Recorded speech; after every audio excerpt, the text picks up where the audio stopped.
people. Humans of the world. Who are all listening to this episode right now. Welcome to the very first episode ever of the New Symbolization Project podcast here at the Boise State University Pulse Radio. Whew. Yes. I am theorypleeb. What is theorypleeb? Theorypleeb is my online identity, basically. It's my channel. It's my podcast. And so I will be cross-posting these to my podcast there also. And then who knows where else these will be going up. We've got video. We've got, I don't know. We've got it all. We're posting this everywhere. Yeah. My name is Anne. I don't have a cool online presence yet. I don't know about that. Okay, I have some interesting online presence that we don't need to get into right now. But yeah, I'm also a student here at Boise State. I've been involved in New Symbolization Project, which is a club on campus, if you weren't aware, which a lot of people are not. I didn't know about that. You didn't know it was a club? This is a club too? Yeah. Podcast and club? Podcast and club, which you could join, who has some events coming up later this week, which we can talk about in a bit. Sick. Yeah. Yeah, so what's the club? What's the podcast? What's the difference? What do y'all do? Or what do we do? What do we do? You started this club. Well, we are the Social and Political Philosophy and Critical Theory Club. Dave, tell us what the heck that means. So, political philosophy is not exactly the same thing as political science. I think a lot of times when people think of politics, they kind of think of Democrats and Republicans. It's blues versus reds, and if the topic of politics comes up, there's a couple of different ways it can go down. Typically, it's people going to be getting either like, I want to get out of here, I don't want to be a part of this conversation, I'm out. Mm-hmm. Or the other alternative is people being like, oh, okay, well, these are my people and those are your people, and then it's kind of like a he said, she said, they did this, they did that, this was their policy, or, oh, I don't care about policy, it's more about, whatever it is. Yeah. But that's politics. And political science, at the university level is really just like mostly learning statistics and how to... studying those institutions, learning about processes, different parties, different political ideas, and yeah. This is generally how it's treated, right? Like if you take a poli-sci 101 class, it's going to be a lot of stuff about what is our Constitution? What is bureaucracy? How does the Senate work? And, how do you get a bill passed and all this kind of stuff. But political philosophy, and you can get some political philosophy in a, political science class, but political philosophy is more like the ideas that shape the way that a nation state develops and functions. So, political philosophy might talk about the differences between things like communism and capitalism and how those things change over time. But critical theory says, okay, what are the ways that these structures function, and what are the problems with those, and how can we understand that systematically and rigorously so that we can understand if there are alternatives, and if there are, then what are they? Yeah. Yeah. And you studied some political science, so... I did, yeah. I took Political Science 101 last semester, which is just kind of all the facts about the American political systems, about the president, the Senate, like you said, just all of the kind of basic things that you think about when you think about politics or American politics. But now I'm taking some philosophy classes as well, and sociology, and potentially a political philosophy class next semester. Yeah, and potentially a critical theory class. Yeah, philosophy and critical theory. It's a special topic. Wow. Next semester, so that'll be exciting. Yeah. So that's okay. So I mean, I don't know if that really answers the question for anyone who doesn't really know what it is, but maybe you'll get the feel for it as we go on, and maybe we can kind of keep coming back to it. Actually, I just interviewed Nancy Fraser last week, and I asked her what is critical theory. If you want to know what Nancy Fraser, a famous critical theorist, has to say about it, well, then you have to go check that out, because I'm not going to repeat it here. Well, it's not even up yet. It's not even up yet. Yeah, it's a secret. Soon. You'll be able to know soon. But what kind of stuff, though, does NSP, the club, or has it done here on campus? Oh, golly. NSP has done a whole bunch of things. One of the biggest things was last semester we hosted a conference, an academic conference titled something along the lines of Responding to Jordan Peterson, a conference in lieu of debate. Jordan Peterson, professor at a university in Canada, big-time reactionary, which we will explain these terms that I'm about to use. A big-time reactionary, capitalist realist, who just kind of doesn't really know what he's talking about a lot of the time about a lot of things. And so, Dave, what did you want to do with Jordan Peterson? How did the conference come about? Yeah, so originally this guy, Doug Lane, over at a different podcast and publishing house called Zero Books, had a debate scheduled with Peterson that was going to be on the topic of capitalism and Marxism, because Jordan Peterson does not like Marxism. And in fact, he thinks basically everything bad in the world is, he blames on Marxism. Postmodern feminist neo-Marxists, is what he says. It's all our fault.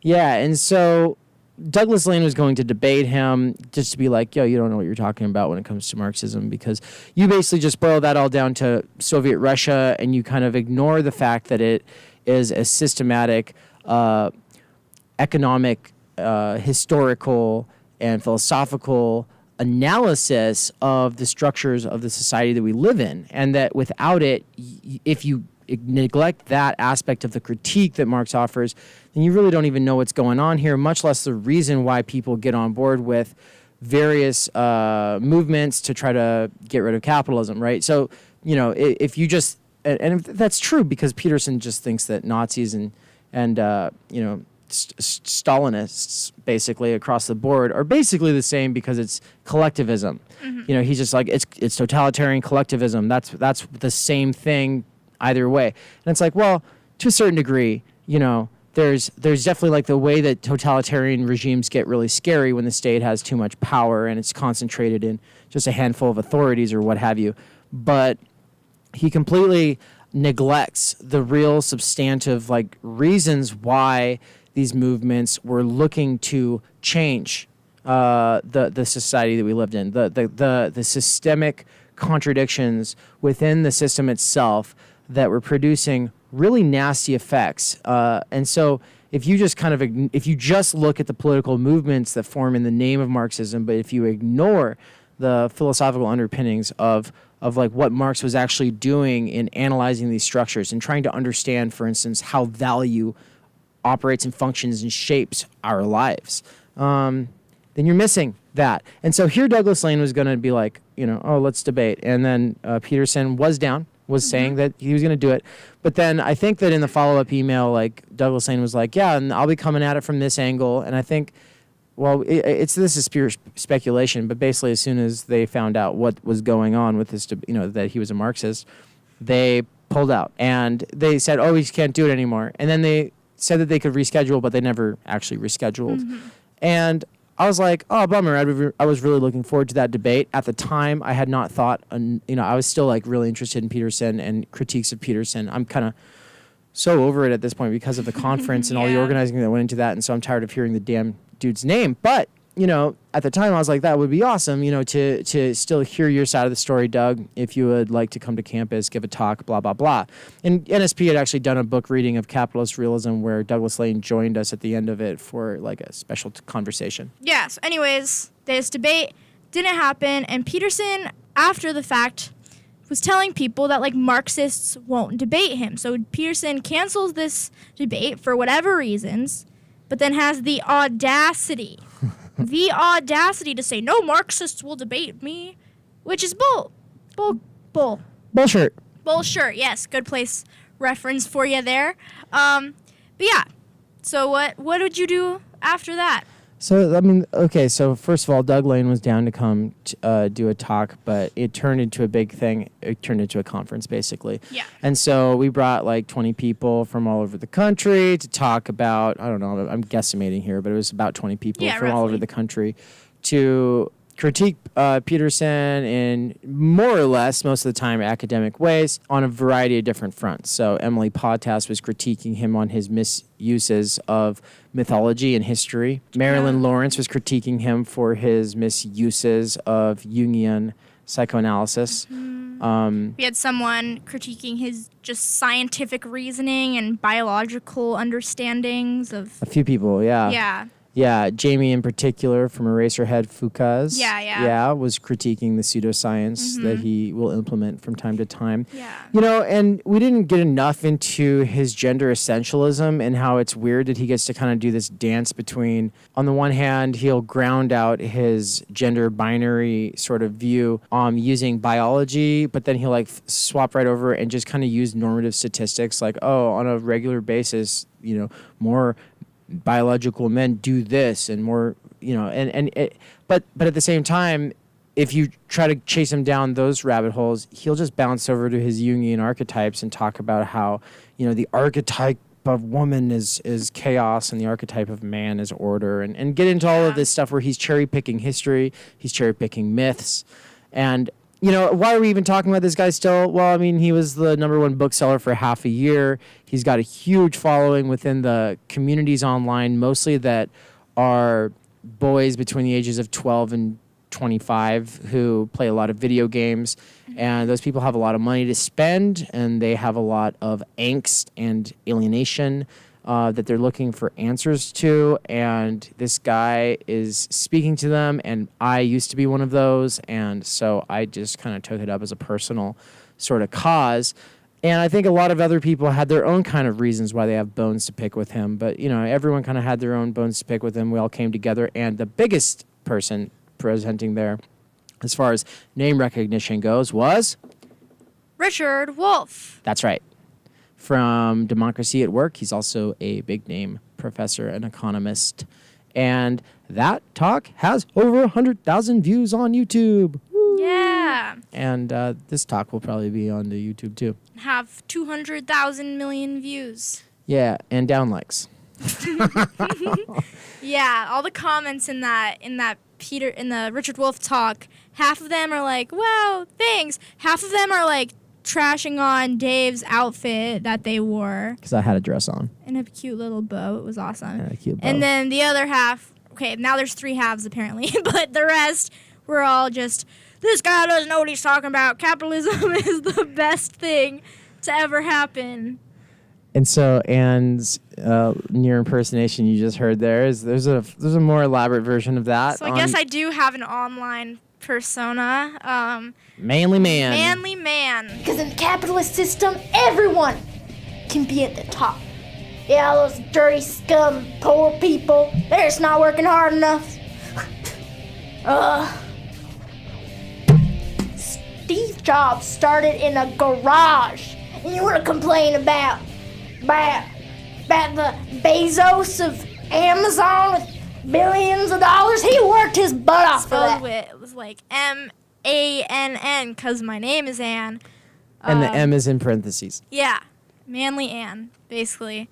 Yeah, so that's another thing that we do at NSP, just kind of we have in the past some performance arts type things, just have put some ridiculous videos on the internet, have done ridiculous things. We've done some pranks on campus. We're not going to get into them right now. That. We've done some performance art stuff, and we've also just experimented with different ways of getting people to engage with these kinds of ideas. Mm-hmm. I think so. Tying it all back around though, so we were just talking about the conference as the biggest example of something that we've done. But what else have we done? Well, we've done a lot of reading groups. Yeah, last semester, almost every Sunday, we had a reading discussion from books from The True Life by Elaine Badu, philosopher Elaine Badu, to... Which is where our title of the new Symbolization even comes from. That's true. To, what else did we read? Kill All Normies by Angela Nagel. For Futures. We've just read some general articles. We read some Marx, Wage, Labor, and Capital. Yeah, we were going to do ABCs of Socialism again, but we didn't actually get around to it. You read it, though. I did read it. Which was like you came a semester after we had read it. And so, but yeah, no, that one's a fantastic primer for people who have questions about socialism. So now that I've said all of that, we've identified ourselves as the postmodern neo-Marxist, feminist, socialist people on campus. Yeah. And, I should clarify that, I personally... I am supportive of socialist causes because I think that's pretty important, but that as a club, none of us are like dyed in the wool or like party line dogmatists. We're not like trying to shove socialism down people's throats so much as question, because there's a lot of different ways that you can go once you realize that the current status quo is garbage. One way is backwards, and that's what reactionaries generally are. It's really just kind of like conservatism, but conservatism doesn't have to be political. But when it gets political and it gets really reactionary, well, then there you go. You have people like the Christchurch killer. That's a reactionary. And you have people who are kind of on a spectrum, right? Where Peterson is kind of like a little bit further of a reactionary than someone like Dave Rubin, who's a bit more of a reactionary than someone like Rogan. You know, these people are all just like online personalities for what American Johnson from the channel Non-Compete is calling the Pewdie pipeline. So educating people on what reactionary politics are, how they work, and also what capitalist realism is, which is basically the status quo. So we have this, and the belief that capitalism is the status quo and that we can't have anything else. And that there are no alternatives. No alternatives. This is it. We are, this is, today is the future. This is the end of history. Buckle in. History. All we can really do is redistribute, the seats on the Titanic a little bit. But in the meantime, this mother is sinking, and, climate change and bioengineering and rising automation and increased forced migrations and uneven development across economies over the global south especially, and the ways that we benefit from their losses and how that's been going on for over 400 years. Like, these things are all not important. We don't need to be having conversations about those. Like, we could just focus on getting more black CEOs, right? That's the liberal kind of solution in the United States, if even, right? Yeah. If even. And so there's no real kind of, which is obviously legitimate. Like, we need to have representation everywhere for a more diverse society if we want to like be able to move forward at all.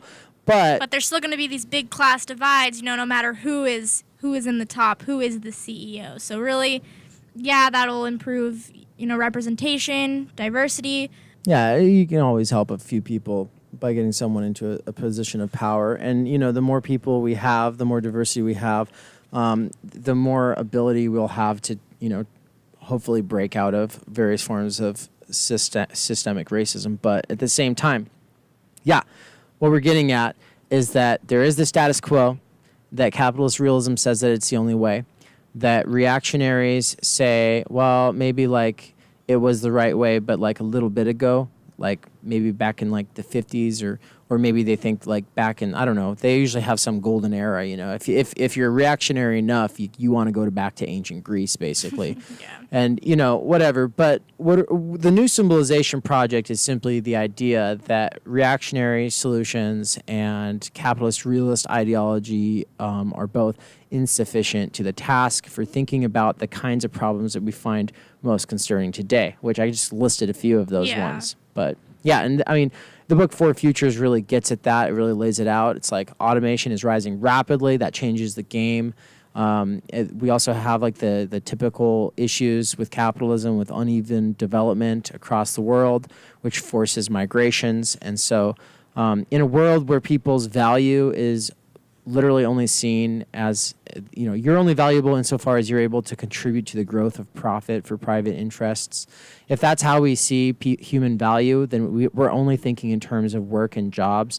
And if that's the case, then we just see people who might be moving into our areas as like a threat, right? Yeah. And so this is why the build the wall rhetoric is so powerful today, is because people feel that precarity, which is something I've been thinking a lot about. I've been thinking about, on the one hand, you have precarity, which is, your kind of exposure to danger, your statistical likelihood of not living as long, or being susceptible to illnesses, or to being homeless, or being without a job.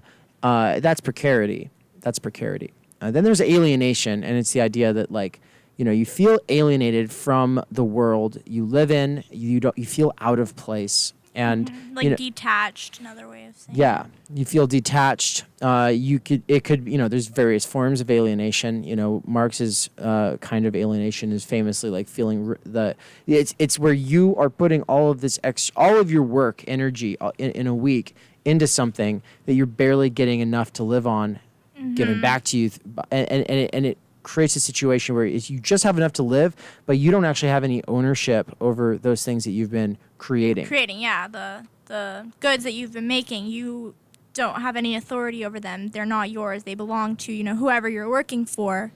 And so you show up to work, you make this thing, but it doesn't really matter to you because you're not going to get it. You're not going to reap the benefits of it. So it's this idea of, you're estranged from it. You're alienated from it. Right. So that's a form of alienation. But then we've also got forms of alienation like, okay, a Generation X person, like our friend Mikey, who like his thing is always talking about Blockbuster and the mall and how they're gone. And that was like, it's just like, he doesn't really, the world has changed so fast and it just doesn't fit anymore, right? Like those things that were such a part of his life and culture are just already gone. And so it's like different people have different forms of alienation. If you're a minority for whatever reason, whether it's race or class or gender or sexual orientation or ethnicity, it's like these things, or, if you're differently abled, all of these will factor into, your degrees of marginalization. And marginalization, I think, feeds into alienation. So the reason I wanted to bring up alienation and precarity side by side, though, is because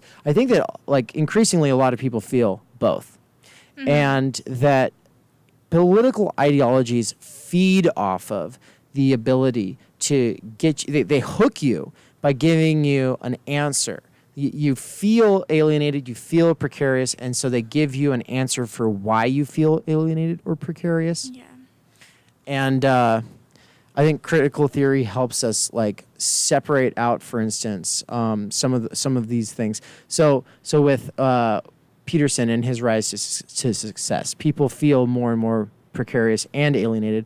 But he comes along and basically says, well, it's because of women's liberation. It's because of women in the workplace. It's because men used to have like a real solid like purpose and like set of kind of goals and procedures for like how to live life, and those have been robbed from them. But he's not entirely wrong. Elaine Badu agrees with that in the true life, right?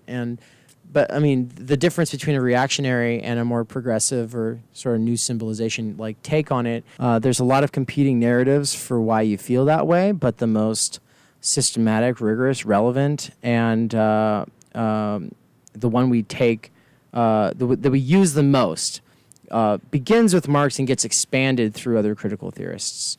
So it doesn't necessarily offer a solution for all of our woes, but it helps us understand the situation as we see it now. And so what would you say, Anne, have been some of the more useful theorists, ideas, books for understanding the situation that we're in? Oh, gosh. I have loved reading Marx. I've gotten really into reading, Karl Marx. We read Wage, Labor, and Capital, and then in one of my sociology classes this semester, I've gotten to read a little bit more into that.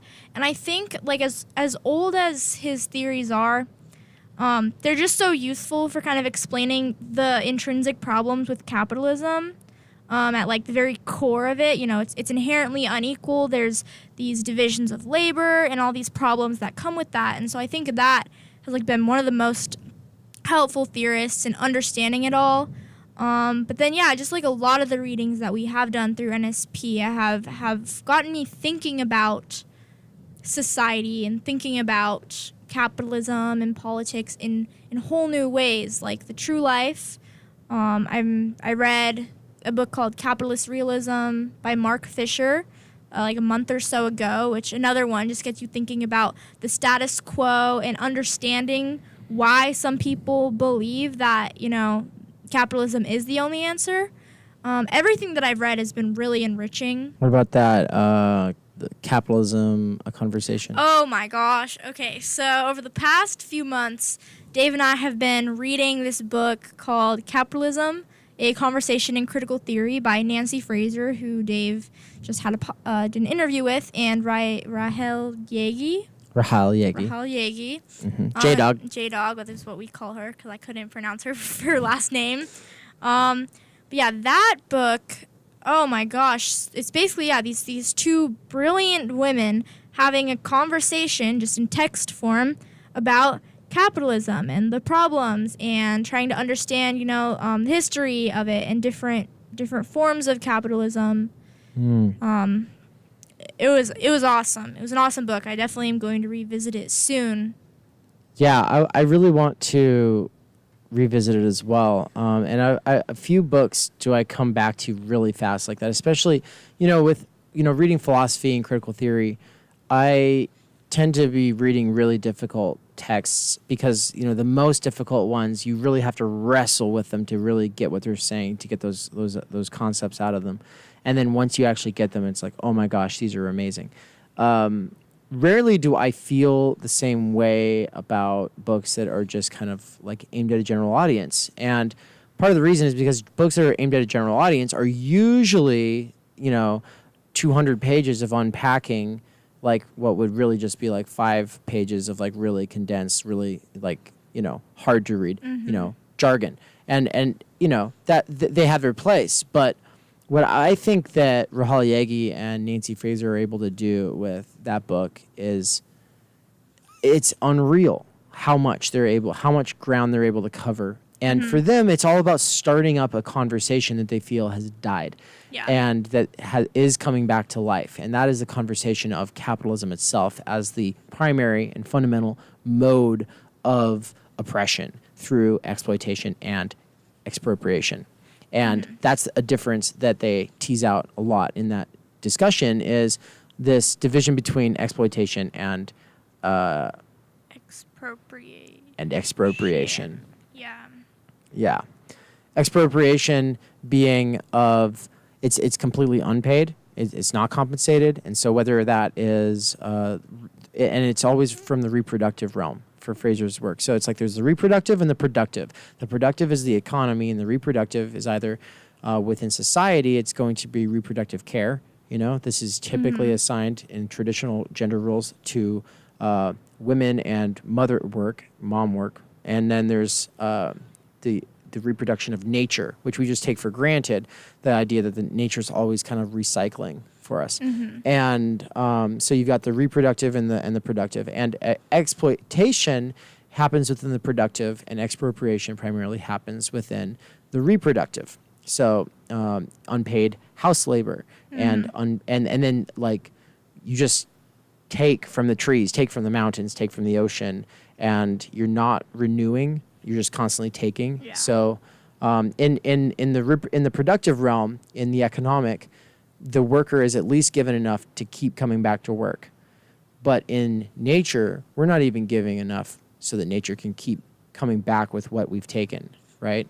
It's actually, this is one of the biggest contradictions of capitalism, is that because that's not factored in and it's called a quote unquote externality, it's all happening off the ledgers, off the books. Yeah. And so the problem is without that stuff, we can't function. Yeah.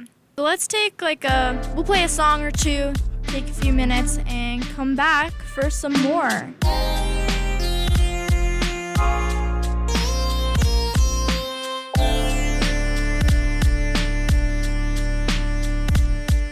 All right, we are back with the new Symbolization Project podcast here on University Pulse Radio at Boise State University. Oh. Yeah, we've just and on YouTube. And on YouTube. And everywhere else. Everywhere else. Everywhere. Yeah, so we've just been talking about, what New Symbolization Project is, some of the things we've read. We've explained some terms that are important to what we do. But what exactly is a new symbolization? What does that mean? I know we mentioned it was in The True Life by Alain Badiou, but what is that? What's even a symbolization in the first place? I guess that's a good place to start. How about you? I'd like to hear you take your first stab at it. Oh, golly. I guess symbolization is like, I don't know, there are a lot of things that are symbols, and it's just like the way that we go about society. They're about living. Yeah.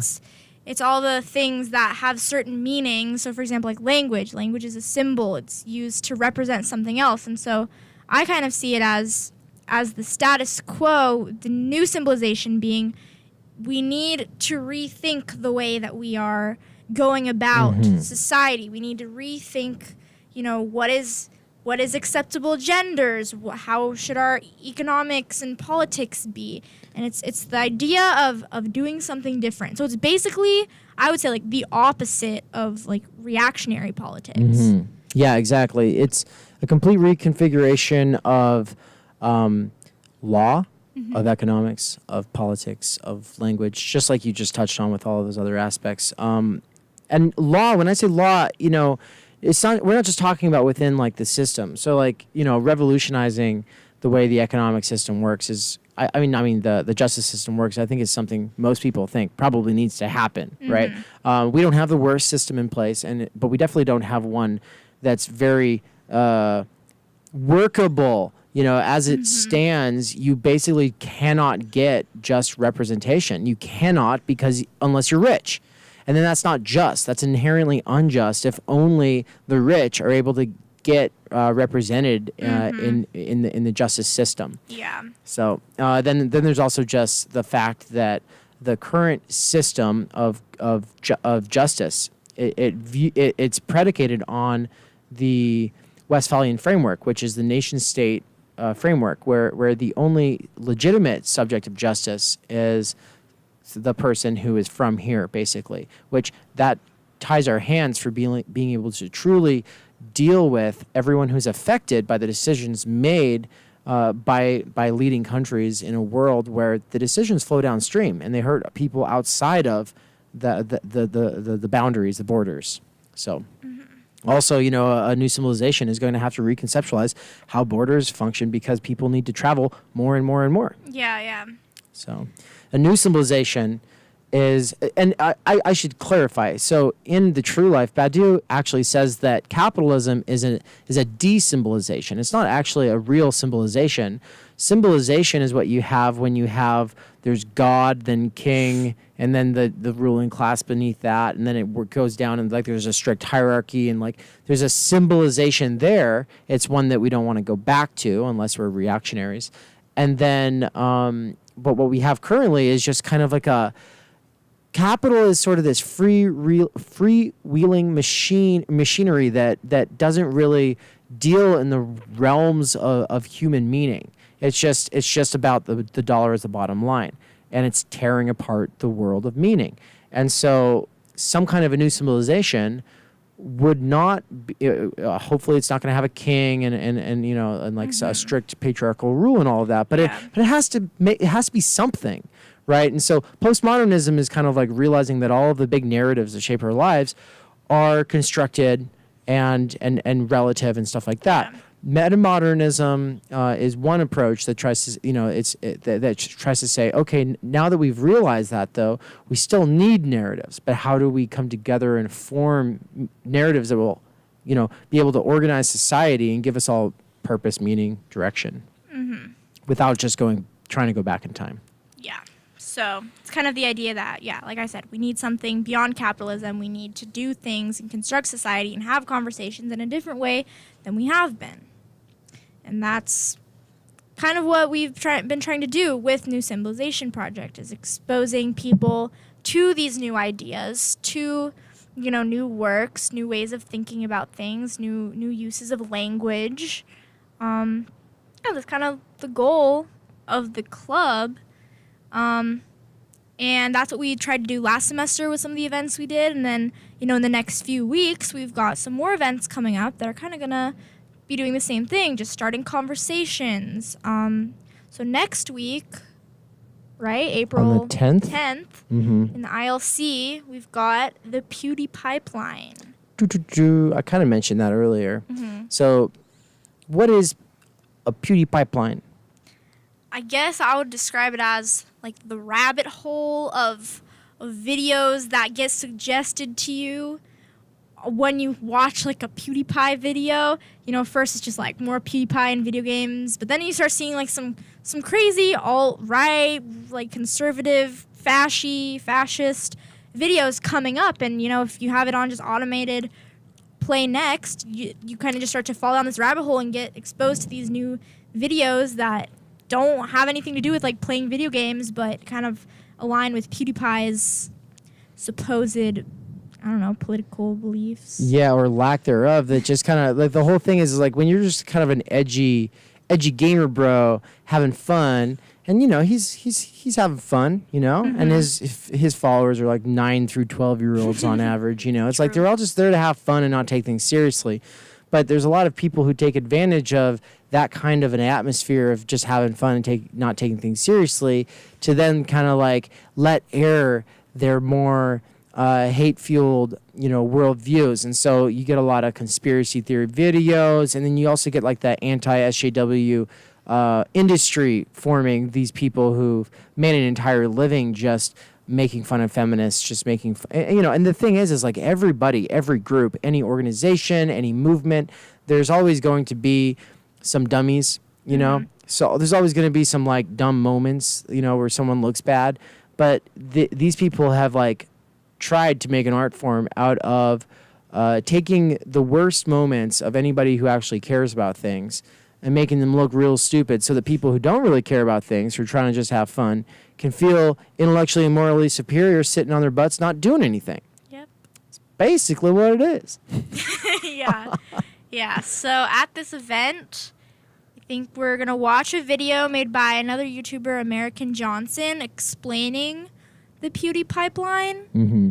I don't know if we're going to actually try to see where it leads, because you said the other day that you went into like an incognito tab and, played each video, but nothing was really coming up for you, which could just so one time I did it and it actually took me down that rabbit hole. The other time I did it and it didn't. Oh, maybe you weren't in incognito or something, because all your videos are like leftist Yeah. videos. Yeah. Yeah. So, but I think that it's changed a little bit. We were going to do that, but I think now we're just going to watch this American Johnson video. We're about the Pewdie pipeline. It's been very popular since the Christchurch killing, which because his little manifesto, wasn't the first thing that he said. It was like, subscribe to PewDiePie. Right, right. So this guy who shot up a bunch of Muslims, in a mosque, I believe. Yeah, I don't know, why is it New Zealand. Yeah, is Christchurch like the location in New Zealand? Because I kind of think so. If it's Muslims, it shouldn't be a Christ church. It should be a mosque, right? So I really don't know for sure. It would I be just more know like, it happened in New Zealand, yeah. Like Muhammad Church. But yeah. it wouldn't be a church. It would be a mosque. Muhammad that's Mosque. The name of the area. I think it's the place. Okay, well, I'm feel stupid now, but anyway.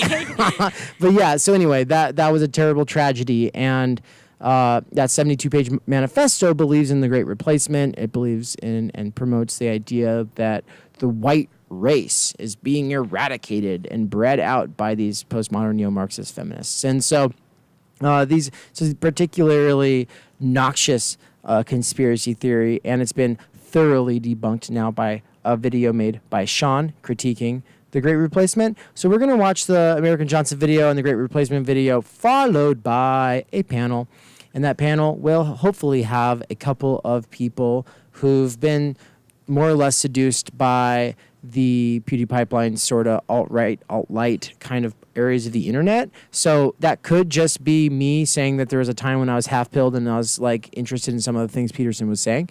But I think Kiwi might be in on that if she's able to get work off. And then I'm expecting Jake will be in on it. And Jake is a NSP member who also is really sucked into some of that stuff. Different people, but yeah. So they're just gonna kind of talk about their experiences, what attracted them to it, and then hopefully they'll tell us, why they broke out of that. So that'll be happening next week. Like I said, in the ILC, there are posters everywhere. They're super fancy. They're super great. They're really great. Because I made them. Because Dave made them.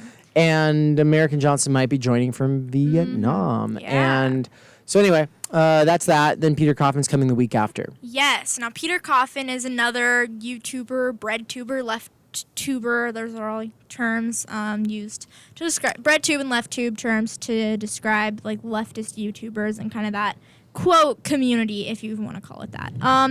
But Peter Coffin, who uses they them pronouns, by the way, we brought them in October for the Jordan Peterson conference, and we did a little like goofy thing with them. We changed the time of their little talk breakout session to like early in the morning where no one was there, and every seat in the classroom that we were in the liberal arts building, we put a picture of like one of the little gray NPC faces to make it look like that was the whole audience. So I don't know if that's on YouTube yet. It's actually not. Yeah, Coffin's having trouble using that footage and has a bunch of extra work to do to use it, and so it's big.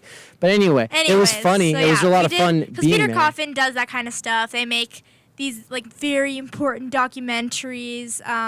They're like 20 to 40 minute long YouTube videos just explaining things. What the last one was about the Matrix. They've done ones on capitalism and cultivated identity and just kind of goofy, artistic, theatrical segments followed by like really good, legitimate information. So yeah, we brought them in October and we loved working with them so much, and Dave has kind of had the chance to connect with them and their wife and do some like videos, some video crossovers. Ashley. And so we're going to bring them back. They said, if you ever want me back in Boise, they would come. And so they're coming next week. They're going to be filming a live version of another segment on their channel called Many Peters, talking about what again? Talking about rich people PC culture. Rich people PC culture is where you get rich people that are like, they don't even want to be called billionaires. They want to be called people of means, right? Yeah. Because they feel like billionaire is pejorative, which is to say like it's bad. And it's like, well, maybe you should think about why. Yeah, exactly. Why are we hungry would that low? term be bad? Yeah. What possibly could be the negative connotations? Yeah, so we're not really sure what to expect from Coffin on that. It's gonna be funny though. We're also gonna be filming a short video for NSP. Yes. I don't want to say what. Can't really give away too much about it right now. It's about. No, I can't say it without exposing the big. Listen, there's gonna be a video coming out eventually. It's going to be awesome. It's going to be funny. We're going to have Peter Coffin in it, some other NSP members. Yours truly might be making an appearance, doing some wild things. Appearance. Yeah. So, yeah, and then Dave with their own... Also, by the way, to anyone who is listening out there who might listen, Dave uses they, them pronouns. Also, like Peter Coffin. I use she, her, hers pronouns. I often lead in with that, but I didn't. We didn't this today, time. but I just think it's important to say. Thank you. I appreciate it. But Dave also might be doing some. Speaking of re-symbolizing, yeah. Yeah. This is just one step towards re-symbolizing gender on this planet. Yeah. Just one step in many. Mm-hmm. Yeah.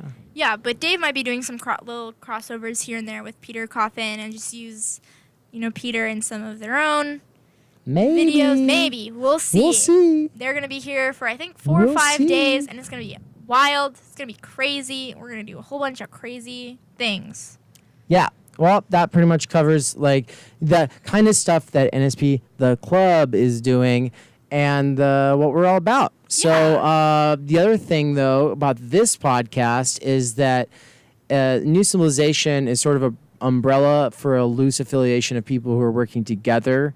And so right now we're just doing a lot of experimentation, seeing like what's comfortable and what works. We're experimenting with these different angles and cameras, and we'll be editing things together. And I'm going to have a few interviews this week here in the studio. I hope. I got to touch base with Blake about that. But I think, it'll be a Blaze in Theory special. Blaze is a friend here on campus. And Blaze in Theory special interview with Nathaniel one day, Ryan the next day, and then Patricia on the 14th. And then we will continue with these specials, and we'll have different concepts that we're bringing forward, and we'll have different people we're bringing in to interview, and I'm really excited about it. It's nice to have access to this studio finally. We've been training for months. It's been hard work. We've been like 2 reading weeks, books that are guys. like this thick, 2 weeks we went to like two-hour training sessions. Wasn't that hard. You're right. But yeah, like Dave said, kind of expect to hear some new voices on here who are going to be talking about some race issues, some people talking about their own work that they do, their own activism, like Patricia will probably be talking about her dissertation. Yes, she'll be talking about critical race theory and post-colonial theory and being a person of color at a predominantly white institution, not to mention the state. And so you'll never really know what to expect on this show, But we're going to be talking about all the important issues that aren't talked about enough, which is another part of the new Symbolization Project, is having these difficult conversations, is talking about these things that need to be talked about, because a lot of people don't talk about them. Yeah, until all the Democrats and Republicans and mainstream folks are talking about what we're going to do about automation, and they start offering solutions that are more substantial than freaking UBI, we're going to have to keep talking about that. And that's just one example. Yeah. So, yeah. So anyway, Anne, thanks for having me on. It's been a pleasure. This is our podcast. I know. We are co-hosts. Okay, true. But since you said that, next week you're not invited. But I will be not here in the near future. I'm graduating, and Anne will be keeping it going, and I will hopefully be able to join from afar then. I'm going to straight up buy one of these these mics are so sweet. So nice, oh, yeah. Do you hear my voice? Oh, I could do ASMR on here. Oh gosh. Listen to me. Let's make that our next show. It'll just be the ASMR radio show here on Sweet. University Pulse. Not actually. No one probably wants to listen to that. If you want that, if that's your thing, go to YouTube. Actually, yeah, philosophy too. Ollie actually did an ASMR special about revolution. It was a Really? revolutionary ASMR episode. So, yeah, fun facts. And Yeah. if you are like what you keep all talking about YouTube, it's like that is the thing slated to overtake and replace television. It is YouTube. And hopefully something else will replace it that's better. But in the meantime, that's it. And so it's important that we get it on there. But in the meantime, we got to go. Yeah, thank you so much for listening. Bye. Yeah, let's hang it 1 second.